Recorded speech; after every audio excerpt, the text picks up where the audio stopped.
A forum on proper and effective use of pasture was organized in Umngop province.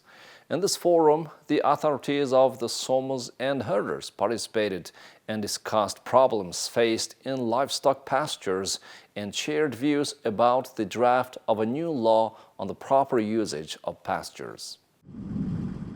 When using an international standard livestock farm, a contract is made for more than 10 years. The meat of livestock raised in healthy pastures that doesn't exceed their carrying capacity is bought at higher prices. But in our country, there are fewer households with less than 1,000 heads of livestock. The frequency of droughts used to occur about once every 10 years, but the frequency has been increasing in recent years. Representatives of local heads said that the main reason for this is the increase in the number of livestock and overgrazing of pastures. If a herdsman's pasture were not regulated by the tax policy alone, this would have been overcome.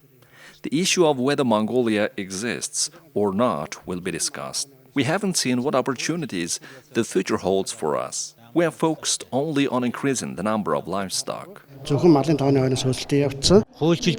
They did not realize it.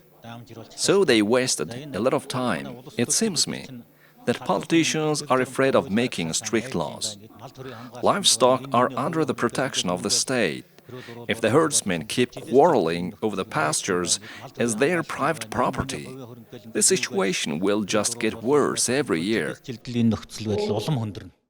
I'm not sure how the proposal to set aside 10% of reserve pastures in any zone will actually work out in real life. It is probably not in people's mind that pastures will be regulated by law, but I think it will be a very good solution if implemented. There are no provisions that regulate the issue of winter and or spring pasture lands. Because this is not regulated in detail, it is difficult for one herdsman's family to have more than 5 winter pasture lands within 500 meters due to the fact that the radius of those lands is not regulated in detail by law.